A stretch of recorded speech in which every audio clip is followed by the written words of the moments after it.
तो साथियों, Indian market की बात की जाए तो एक शानदार बुल रन हमें देखने को मिला है। तेजी के प्रतिशत को अगर नोट करें तो निफ्टी में 1.78% और सेंसेक्स में 1.95% की तेजी देखने को मिली है। इस तेजी के पीछे का अगर हम ईपी सेंटर की बात करें तो वो निकल के आता है यूएस से एक न्यूज़ बहुत शानदार निकल के आई थी जो मैंने टेलीग्राम में भी शेयर किया था कि कंज्यूमर प्राइस जो है यूएसए में वो 0.4% अक्टूबर में देखने को मिले हैं, जो कि लेस देन एक्सपेक्टेड थे एज इन्फ्लेशन ईजेस। अब अगर आप यहाँ पे सीपीआई के डाटा को देखेंगे तो वो 6.3% रहा है, जबकि एक्सपेक्टेशन थी 6.5% की, और प्रीवियस मंथ की अगर हम डाटा की बात करें तो वो 6.6% रहा है। देखिए, अगर शेयर मार्केट में आप इन्वेस्ट कर रहे हैं तो आपको एक पैटर्न को समझना होगा। फॉर एग्जांपल के लिए अगर हम कोविड के पैटर्न को ले लें, कोविड बढ़ता है, मार्केट जो है गिरना शुरू हो जाता है। कोविड फिर बढ़ता है और यहाँ वैक्सीन बनने की न्यूज़ आती है, मार्केट यहाँ अपना एक बॉटम बनाता है। फिर उसके बाद कोविड फिर भी बढ़ रहा है क्योंकि वैक्सीन अभी बनी नहीं है, और यहाँ पे वैक्सीन बनती है, लेकिन यहाँ पे जैसे ही वैक्सीन बनने की न्यूज़ आती है, मार्केट का बॉटम बन चुका होता है और मार्केट अब रिकवर करना शुरू करता है। अभी आप देखिए, कोविड के केस कम नहीं हुए हैं, अभी भी कोविड अपने चरम पर है, लेकिन यहाँ पे मार्केट को क्या पता चलता है कि वैक्सीन बन चुकी है, इसकी वजह से कोविड के केस कम होंगे, तो आने वाले टाइम में ओपन अप थीम होगी और वहाँ पे बिजनेस जो है और अच्छा करता हुआ देखने को मिलेगा। इसीलिए मार्केट पहले ही उसको भाप के रिकवर कर जाता है। वैक्सीन बनने के बाद वैक्सीन लगनी शुरू होती है, कोविड के केसेस कम होते हैं, मार्केट अपना ऑल टाइम हाई बना देता है। कोविड के केस और कम होते हैं, अब यहाँ पे इस टाइम पर जो है तो मार्केट में प्रॉफिट बुकिंग स्टार्ट हो जाती है। तो कहने का मतलब कि मार्केट जो है वो फ्यूचर को देख के रिएक्ट करता है, कभी प्रेजेंट को देख करके रिएक्ट नहीं करता है। यही चीज़ यहाँ पे भी अप्लाई होती है। इन्फ्लेशन बढ़ रहा है, मार्केट घट रहा है। क्यों मार्केट घट रहा है? क्योंकि इन्फ्लेशन इतनी तेजी से बढ़ रहा है कि मार्केट को ये एक्सपेक्टेड है कि रेट जो है काफ़ी एग्रेसिवली हाइक किए जाएंगे, जिसकी वजह से रिसेशन आने का खतरा है। इस वजह से मार्केट गिर रहे हैं, रेट हाइक किए जाते हैं, काफ़ी एग्रेसिव हाइक किए जाते हैं और मार्केट जो है अपना बॉटम बनाता है। लेकिन जैसे ही एक दो मंथ का वहां पे डाटा आता है कि इन्फ्लेशन का लगभग पीक बन चुका है, आरबीआई के गवर्नर की तरफ से, फेड के गवर्नर की तरफ से यहाँ पे न्यूज़ आती है कि शायद अब पीक बन चुका है, तो वहाँ पे मार्केट जो है रिकवर करना शुरू कर देता है और काफ़ी फास्ट रिकवर करता है। अभी भी आप देखिए, मार्केट अपने इन्फ्लेशन की अगर बात करें, पीक से थोड़ा बहुत ही हमें डाउन देखने को मिल रहा है। लेकिन आप ये मत सोचिएगा कि जिस दिन इन्फ्लेशन 2% आ जाएगा उस दिन मार्केट टॉप बनाएगा, उस दिन तो प्रॉफिट बुकिंग स्टार्ट हो जाएगी। अब देखिए, आज के दिन का क्या हुआ है यहाँ पे अगर हम बात करें तो इन्फ्लेशन चूंकि कम आया है, तो यहाँ से मार्केट ये एक्सपेक्ट कर रहा है कि अब फेड जो है एग्रेसिवली रेट को हाइक नहीं करेगा। हो सकता है जो 0.75% का यहाँ पे रेट हाइक दिसंबर में होने वाला है, उसकी जगह शायद 0.50% का हाइक देखने को मिले, क्योंकि फेड को अपनी इकोनॉमी को रिसेशन में भी जाने से बचाना है। और यहाँ पे मार्केट को दो गुड न्यूज़ देखने को मिल रही है। सबसे पहला तो इन्फ्लेशन डाउन हो रहा है, और दूसरा कि फेड अगर यहाँ पे एग्रेसिवली रेट को हाइक नहीं करेगा तो इकोनॉमी रिसेशन में भी नहीं जाएगी। और यही रीज़न है कि मार्केट में हमें तेज़ी देखने को मिली है। एफआईआईज और डीआईआईज के डाटा की बात करें तो आप देखेंगे दोनों की ही तरफ से नेट में हमें बाइंग देखने को मिली है। एफआईआईज ने लगभग 4000 करोड़ की यहाँ पे बाइंग की है, तो डीआईआईज ने 600 करोड़ की बाइंग की है। लीडिंग अगर सेक्टर की हम बात करें तो यहाँ पे निफ्टी पीएसयू बैंक जो है तो काफ़ी तेज़ रहा है। उसके बाद अगर आप देखेंगे आईटी सेक्टर तेज़ था और निफ्टी बैंक हमें काफ़ी तेज़ देखने को मिले हैं। आईटी सेगमेंट में आप देखेंगे लार्ज कैप की बात करें, इन्फोसिस लगभग 4.5% अप था। एचसीएल टेक्नोलॉजीज की बात करें 3.63% थे। दोस्तों आप बताइए कितनी दफ़ा मैंने यहाँ पे इन्फोसिस के बारे में वीडियो बनाया था, जब इन्फोसिस 1370 1450 के आसपास ट्रेड कर रहा था, कितनी बार वहाँ पे बोला है। एचसीएल की बात करें 900 के अराउंड कितनी दफ़ा मैंने वहाँ पे वीडियो बनाया। इनफैक्ट मैं वहाँ पे बताता भी गया हूँ कि मैंने खुद यहाँ पे इस स्टॉक में 920 923 948 के रेंज में जो है इस स्टॉक को एक्यूमुलेट किया है। बात करें एचडीएफसी, तो यहाँ पे निफ्टी की तेजी में इन दोनों का काफ़ी अच्छा योगदान है, एचडीएफसी और एचडीएफसी बैंक की। आप देखेंगे एचडीएफसी बैंक भी आज 5.5% ऊपर था। लगभग 10 से 12 दिन पहले ही मैंने वीडियो बनाया था, जब यहाँ पे एचडीएफसी बैंक आई थिंक 1450 के अराउंड ट्रेड कर रहा था, तब मैंने वहाँ पे वीडियो बनाया था। दो स्टॉक हैं इस समय पर बहुत अच्छे वैल्यूएशन पर, उनमें से एक था एचडीएफसी बैंक और दूसरा था बर्जर पेंट। आई होप कि आप लोगों ने वो वीडियो देखा होगा। अब दोस्तों क्या पर्पज़ है वहाँ पे उस वीडियो बनाने का, आप देखेंगे 5 साल के वैल्यूएशन को देख लीजिए। कोविड के टाइम पर जो वैल्यूएशन थे उस वैल्यूएशन पर यहाँ पे एचडीएफसी बैंक अवेलेबल है। इनफैक्ट अभी भी वैल्यूएशन उतने बुरे नहीं हैं और आप ग्रोथ देखिए, इस बैंक ने कंटिन्यूसली हर क्वार्टर में बेहतरीन ग्रोथ दिखाई है। अदर देन दैट यहाँ पे एचडीएफसी बैंक को लेकर के एक गुड न्यूज़ भी देखने को मिली है। एमएससीआई इंडेक्स में इसका जो है तो इंक्लूजन आपको देखने को मिलेगा। अभी एमएससीआई इंडेक्स में सिर्फ एचडीएफसी के शेयर्स हैं। एमएससीआई इंडेक्स में दोस्तों एफआईआईज का काफ़ी ज़्यादा इंटरेस्ट रहा करता है, यहाँ से एफआईआईज की तरफ से काफ़ी अच्छा जो है तो इन्फ्लो देखने को मिलता है। और रीज़न यहाँ पे एचडीएफसी बैंक के इंक्लूजन का ये है कि एचडीएफसी और एचडीएफसी बैंक इन दोनों का मर्जर होता हुआ देखने को मिलेगा, और जब मर्जर हो जाएगा तो निफ्टी में भी एक जगह खाली हो जाएगी, एचडीएफसी नहीं रहेगा वहाँ, और एमएससीआई में भी एचडीएफसी नहीं रहेगा। तो एमएससीआई में एचडीएफसी की जगह जगह कौन लेने वाला है? HDFC bank.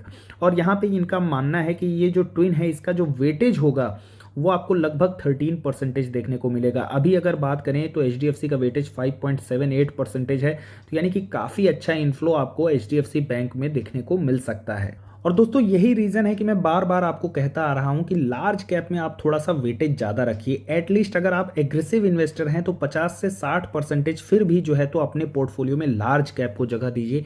रीज़न ये है कि जब भी मार्केट रिकवर करता है ना, तो सबसे पहले आपको रिकवरी जो है तो इस लार्ज सेक्टर में देखने को मिलेगी। फॉर एग्जाम्पल के लिए इन्फोसिस को देख लीजिए, अभी अब अच्छे खासे यहाँ पे हाई लेवल पर इन्फोसिस जो है ट्रेड कर रहा है।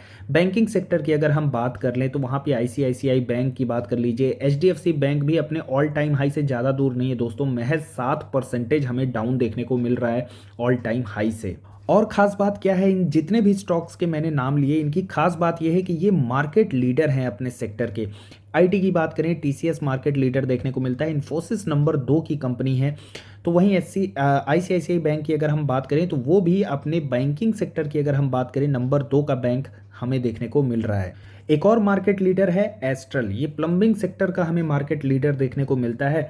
और इसके नंबर जिस तरीके से आए हैं Q2 पे, उसको अभी मैं आपके सामने डिस्कस करूंगा और उससे आपको पता चलेगा कि आखिर क्यों अपने पोर्टफोलियो में market leader large cap stocks को वेटेज थोड़ा सा ज़्यादा देना चाहिए। चलिए कंपनी के कंसोलिडेटेड नंबर को देख लेते हैं। यहाँ पे सारी वैल्यूज जो है रुपीज इन मिलियंस दी हुई है, करोड़ में ट्रांसलेट करके बात करेंगे। रेवेन्यू फ्रॉम द ऑपरेशन अगर आप देखेंगे 1171 करोड़ रुपए का इस क्वार्टर में देखने को मिलता है। पिछले साल के सेम क्वार्टर में आपको लगभग 1200 करोड़ रुपए का रेवेन्यू देखने को मिला था, यानी YOY बेसिस पर 2.4% का डिक्लाइन है एज एक्सपेक्टेड, क्योंकि इस समय पर काफ़ी सारे हेडविंड्स हमें जो है तो प्लम्बिंग सेक्टर में देखने को मिल रहे हैं। कंपनी के एबिटा की बात कर लेते हैं। एबिटा निकल के आए हैं 157 करोड़ रुपीस और 219 करोड़ रुपए जो थे वो पिछले साल थे। तो यानी कि एबिटा में अगर आप देखेंगे 28% का आपको डिक्लाइन देखने को मिल रहा है। अब देखिए ये प्रिंस पाइप के जो है फाइनेंशियल परफॉर्मेंस है, यहाँ एबिटा में अगर आप देखेंगे तो कितना डिक्लाइन है? 109%। रेवेन्यू की बात करें कितना डिक्लाइन है? 16%। तो ये दिखाता है कि किस तरीके से मार्केट लीडर जो है वो जब हेडविंड्स वगैरह आते हैं, इंडस्ट्री में प्रॉब्लम आती है, तो वहाँ अगर कोई स्ट्रांगली खड़ा रहता है, कोई अगर लास्ट मैन स्टैंडिंग की अगर हम बात करें, कोई लास्ट में अगर आपको खड़ा दिखेगा तो वो दिखेगा market leader. And this is why कि अगर आपको मार्केट लीडर के साथ बने रहना चाहिए। कहानी सिर्फ यहीं पे प्रिंस पाइप की नहीं है, इनफैक्ट अगर हम सुप्रीम इंडस्ट्रीज की भी बात करें तो वहां पे भी एबिटा हमें 87% डाउन देखने को मिले थे। एस्ट्रल में कितने मिले हैं? 28%। तो ये दिखा रहा है कि एस्ट्रल ने काफ़ी अच्छा परफॉर्मेंस दिया है as compared to its peers. चलिए आगे बात करते हैं। एबिटा मार्जिन की बात करें 18% से डिक्लाइन होकर के 34%, माफ कीजिएगा 13% रहे हैं। नेट प्रॉफिट की अगर हम बात करें तो यहाँ पे आप देख सकते हैं नेट प्रॉफिट कंपनी का 74 करोड़ रुपीस रहा है, जो कि पिछले साल सेम क्वार्टर में 143 करोड़ रुपीस थे। पिछले क्वार्टर का यहाँ पे नंबर नहीं दिया है, हालांकि कंपनी के नंबर क्वार्टर ऑन क्वार्टर भी डिक्लाइन किए हैं। पिछले क्वार्टर में कंपनी का net profit I think 93-94 crore के अराउंड था, तो वहाँ से भी नंबर जो है आपको यहाँ पे डाउन देखने को मिल रहा है। प्रॉफिट आप देख सकते हैं 47% यहाँ पे डिक्लाइन कर चुके हैं। और प्रॉफिट के मामले में इसको इसके पीयर्स के साथ कंपेयर करना बिल्कुल भी उचित नहीं है, क्योंकि प्रिंस पाइप की बात करें तो लॉस में है, फिनोलेक्स पाइप की अगर हम बात करें तो वो भी लॉस में है, और सुप्रीम इंडस्ट्रीज ने बहुत ही थोड़ा मोड़ा छोटा सा प्रॉफिट पोस्ट किया है। तो ऑल एंड ऑल उस मुकाबले में अगर आप देखेंगे तो यहाँ पे एस्ट्रल ने काफ़ी अच्छा नंबर क्वार्टरली जो है तो अनाउंस किया है। अब कंपनी के सेगमेंट वाइज नंबर की बात कर लेते हैं तो प्लम्बिंग सेक्टर में आप देख सकते हैं यहाँ पे रेवेन्यू में जो है तो 10% की गिरावट देखने को मिल रही है, एबिटा में 35% की गिरावट आपको देखने को मिलेगी। इसके अलावा कंपनी का पेंट्स और एडिसिव बिजनेस भी है, हालांकि ये बिजनेस अभी लॉस मेकिंग है कंपनी का, बट स्टिल कंपनी के रेवेन्यू और सेल्स आप देखेंगे तो यहाँ पे ग्रो कर रहे हैं। इसके अलावा कंपनी ने अपने हाफ ईयरली परफॉर्मेंस को ईयर वाइज यहाँ पे कंपेयर किया है, जिसमें कंपनी का कहना है कि consolidated revenue from the operation की बात करें तो 21% CAGR से पिछले 5 सालों में ग्रोथ हुई है, एबिटा में 17% और प्रॉफिट में 11% के CAGR से ग्रोथ आपको देखने को मिली है। अच्छा, एक और चीज़ यहाँ पे है, ये जो माफ़ कीजिएगा, ये प्रॉफिट नहीं कंपनी का वॉल्यूम है, यहाँ वॉल्यूम में आपको जो है तो 11% CAGR से ग्रोथ देखने को मिल रही है। अब देखिए कुछ की पॉइंट्स हैं इस क्वार्टर के, उसको डिस्कस कर लेते हैं। यहाँ पे रिसेंटली इस न्यूज़ को भी मैंने कवर किया था जब एस्ट्रल का जो है तो मर्जर का न्यूज़ आया था उसकी सब्सिडरीज के साथ में। तो यहाँ पे इनका ये कहना था कि इस मर्जर का जो है तो थोड़ा सा डिले हो गया था, लगभग 6 दिन का वहाँ पे डिले देखने को मिला, जिसकी वजह से कंपनी के जो बिजनेस हैं वो ऑपरेशनल जो बिजनेस है वो 6 दिनों तक हिंडर्ड रहे हैं, जिसकी वजह से रेवेन्यू में इम्पैक्ट आपको देखने को मिला है, नंबर 1। नंबर 2, यहाँ पे इनका जो यूके का एडेसिव सब्सिडरी है वहाँ के टॉप लाइन में आपको 8% की ग्रोथ माफ़ कीजिएगा डी ग्रोथ देखने को मिली है।